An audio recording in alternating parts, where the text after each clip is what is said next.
sa floor si ano si Senador Amy Marcos, ang dami niyang ano ang dami niyang, masabi pa niya, himala. May himala. Walang himala o may himala. Parang yan nangangapa kami sa dilim, mayroon pa mga ganun Oo, sabi niya, may mga VIP dito. Kasi yung palang idinagdag, yung idinagdag na budget, kaya lumaki yung DPWH, parang 228 billion. Ngayon, doon sa tuntunin nila, sinasabi niya, hindi ko alam yung tuntunin namin, sila ang nagsabi. Sa tuntunin namin kasi, pagka ganyan, kalaki, yung idadagdag mo, meron dapat nakaukulang paliwanag. Ayun. Dadagdagan mo ng 228 billion, ang nakalagay lang na salita, sabi niya, Tatlo lang. various infrastructure projects. 3 words. VIP. Sabi niya, VIP, sabi niya, ano yan? Sino yung very important persons? Kanino yan? O baka very important party list? Ganun na salita niya, ano? Talagang nagpahayag siya ng disgusto. Pagkadisbayanga po. Sabi niya, ito ang pangalawang pagkakataon sa 6 na taong ko kanyang pamamalagi sa Senado. Ngayon lang ako muling tumayo upang ihayag sa inyo ang aking consternation, ang aking disappointment, ang lahat ng aking nararamdaman. Kaya kala mo talagang pabida, Jen, ano? Humihingi ako ng report, sabi niya ganun. Nag-caucus pa kami. Wala man lang binabanggit tungkol sa budget. Pagkatapos, sa kabila ng pagsulat ko, sabi niya ganun. Ang ibig niya sabihin, si Senator Grace po, siya ang chairman ng Finance. Sinabi nilang bibigyan kami ng kaukulang dokumento at saka yung mga papeles para mag-justify po yung yung pagkakagawa ng final na forma ng BICAM report. Wala pong ibinigay sa amin. Sabi ganun. Paano kayo? At saka sabi po namin, kailangan po transparent. Kailangan po makisama po lahat ng miyembro. Maging transparent po ang ating discussion. Para sa ganun, makita po natin kung ano po yung detalye, paano po naisaayos ang pinaka-final form ng ating ng ating budget.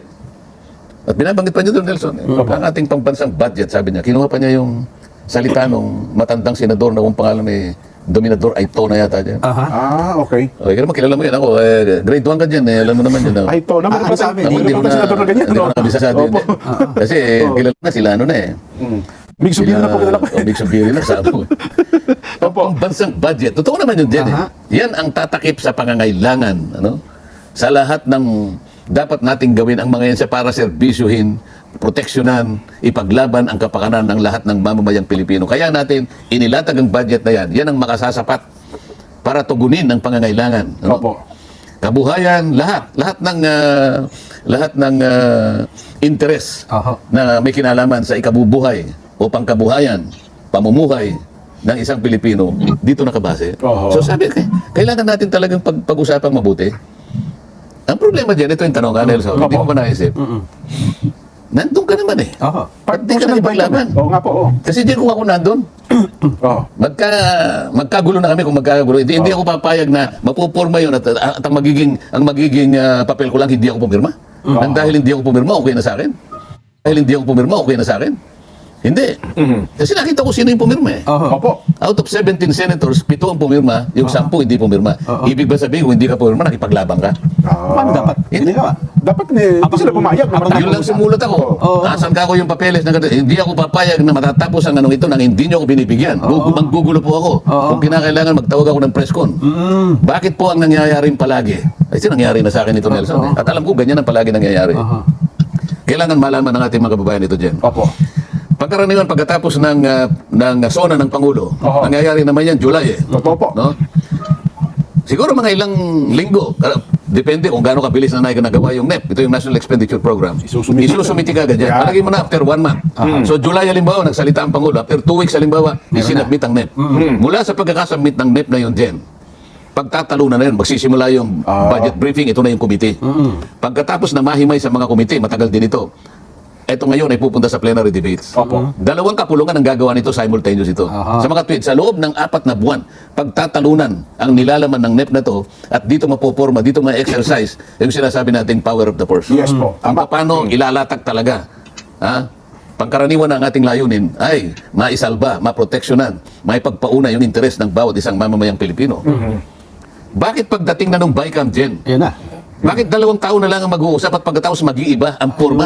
Kagaya nga na sinasabi nitong mga sumulat ng Luwakan Manifesto, paano nangyari? Wala namang akap, bigla na lang dahil sa pag-uusap ng 2 tao. Ibig ba sabihin, yung ginawa naming pinagsikapan namin na pag-uusap sa loob ng 4 na buwan.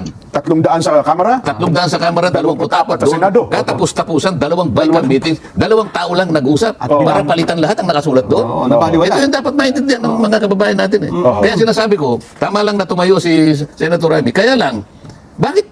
Hanggang doon lang ba? Kung kailan tapos na? Di ba? Nagawa na? Hanggang doon lang ba? Sasabihin mo kayo na, may himala. Eh, sino ba itong mga VIP? Pero ako, bago pa dumating doon, sasabihin ko, magkakagulo tayo pag hindi nyo binan. Oo. Isipin mo, naganap pa siya ng naganap pa siya ng CCTV para malaman niya kung sino ba yung nag-attend. Kasi sa aking palagay kanya, Oo. the BICAM report was ratified viva voce. Ibig sabihin, ano lang? Yung, Salitaan lang po. Oo. ay, who are in favor, say aye. Who are in favor, say Walang pirmahan, oo. nay. Gusto niya makita kung sino yung physically present Nung doon sa time plenary. na. Oo. Hindi rin doon siya binigyan. Ang sabi raw nung namamahala ng CCTV, Madam Senator, because of the provisions of the privacy law, hindi ako papayag sa ganyang klaseng pangangatwiran, Jen. Maniwala ka sa akin. Naman. Hindi nila na i-provide pala yung kopya ng CCTV kung Eh, sino-sino. binabanggit pa niya ganito. Oo. Sabi pa niya, hindi ba parte ng ating custom and tradition na kapag kayang nilabas na yung nilabas na yung BICAM report na yan, pipirmahan natin lahat yan, miski na yung bawat pahina. Opo. Kasi pinirmahan lang nila kanya yung signature page, yung kaduluduluhan. Yung pahina Pero lang. yung sa ano po sa gilid, yung mga marginal spaces, Yes. pumipirma po yan, yung po yung customary natin. para sa Yun ang kalye. tradisyon natin. Bakit hindi po natupad yan? Okay, kung ako yun. O, ba't nga hindi ka nang gulo? Kasi kung ako yan, kung ako ang nandyan, magkakagulo na po tayo talaga, maniwala kayo sa akin. Totoo nga Hindi ako papayag. Oo. Hindi lalabas yan. Kinakailangan, kung ako, maggagawa ko ng press con. Oo, parang Pagkatapos pipigilan ko na, ngayon. oo. Ngayon, ang ibig kong mayari rito, dahil sa tinitingnan ko, mali itong nangyaring ito. Oo. Maring ibito ng Pangulo yung hindi, Naimbito. yung Mga pinupwesto na binawasan, opo. yung mga Dinagdagan. idinagdag na ito, Oo. maring ibito talaga yan. Oo. At karapatan ng Pangulo yun. Paano itong mga binawasan o kaya yung tinanggalan? Kaya nung nag-privilege speech siya, hinahanap ko doon sa parte ng kanyang privilege speech. Dapat sana sinabi niya, kasi binabanggit niya yung Pangulong Bongbong. Kaya nga, kinausap ko na po ang aking kapatid, ang ating Pangulo. Kaya lang po, nagpapatulong na ako sa inyo ngayon, sabi niya, sa mga colleagues niya. Oo. Idagdag ko na po yung boses, idagdag niyo na po yung boses para marinig po ng ating Pangulo ang sumamo ng nating lahat. Oo. Hindi ba? Opo, oo. Eh ako hinahanap ko, kung ako, sasabihin ko sa kanya, Mr. President, pwede ba tumawag ka ng special session? Meron pang panahon eh. Halimbawa, December 26 o hanggang 27, ibalik po ninyo yung nawala po sa PhilHealth. Pwede pa ba ipatawagin ko ng Pangulo? Ano naman? Yung BICAM. Ay, May power- may power. Nakaresist po kami, di ba? Hindi nga, ibalik nga na para okay. para tinanggal mo yung tinanggal mo yung PhilHealth eh. Bakit mo tatanggalin ang PhilHealth? Opo. Eh, kasi yung subsidy ng GAA, doon yun ang tatanggalin. Oo. Dahil nga meron na raw, Mga reserve fund po, sobra-sobra po. hindi reserve pa rin tawag nila eh. Unused. Unused, 600 billion. Aha. Hindi unused yung reserve yun eh. Ayun. Nasa batas yun, kinakailangan meron siyang reserve fund Oo. na katumbas ng 2 taon. 2 taon na kanyang operational program. Para hindi mo magulap. Oo, kasi meron ka pang actuarian dyan na dapat gamitin kasi yung member i-cover mo eh. Ayun nga, yun nga. Meron kang insurance contract sa mga member mo eh. Tama, tama. Na kapag ka kinailangan i-call ng members yun, Meron. dapat meron kang pambayad. Kaya nga nasa batas yun 2 years eh. Tama. Ayun. Ngayon, hindi mo po pwedeng galawin yun, Jen. Ayun. Kaya kailangan yung subsidy. Nandun lagi. Nandun. Eh, saan mo kukunin yung paano yung sinasabi ng batas na merong nai-earmark mula sa alcohol at saka dun sa beverages? Oo. Para sa kanila. Alcohol and beverages, 100%. Oo. Doon sa tabako, 85%. Opo. Nung kita doon, Sa- sa 85%, Sa taxes. o alisin mo lang yung 50% dahil may share yung farmer sa tabako, Opo. ibabalik mo yon, ibibigay mo sa PhilHealth. Opo. Pag hindi mo nilagyan ng GAA portion yun, eh paano yung na-earmark sa batas na automatic na napupunta sa PhilHealth? Oo. Oh. Eh paano ngayon yun? Ibig mo sabihin, yun ang gagaling sa tabako, nanggagaling sa beverage at saka sa alcohol, hindi mo na ibibigay, eh nakalagay sa batas yun. Lalabag.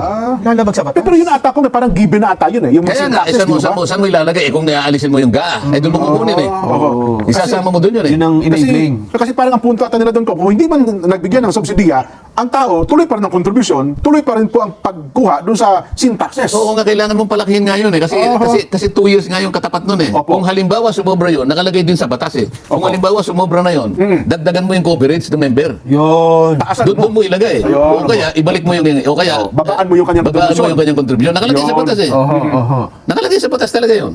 Ayun nga pala. Yun Kaya dapat ang ginawa. aking problema rito, ang concern ko rito, Oo. paano maayos yun?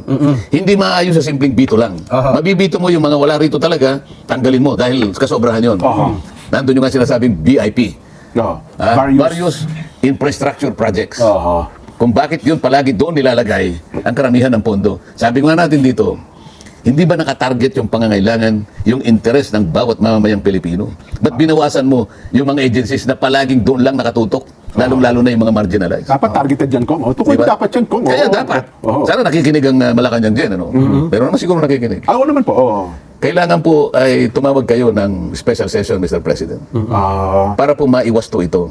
Kasi kailangan po talaga yung, hindi po, yun lamang sinasabi nating konsulta package dyan eh. Na sinasabi, ng PhilHealth, sa ngayon nata 1,700. Hindi po kung konsulta lang yung 1,700. Paano yung hospitalization? Paano yung laboratory? Paano yung professional fee? Hindi na ba natin isasaalang-alang yun? Kaya yung kwenta natin sa 10,000, baka mamaya kulang pa yun eh. Sa 5,000 na lang. At least may karagdagan 500 billion siguro. Yun ang idadagdag mo sa 600 million sapagkat yun ang contract liability sa insurance. Hindi mo pwedeng tanggalin yung subsidy na manggagaling sa GAA sapagkat pati yung manggagaling sa tabako at saka sa alcoholic beverages. O kaya, Ayan. Oo. pati yun mawawala. Yun nga. Oo. Ay, saglit lang, Kong. Ano?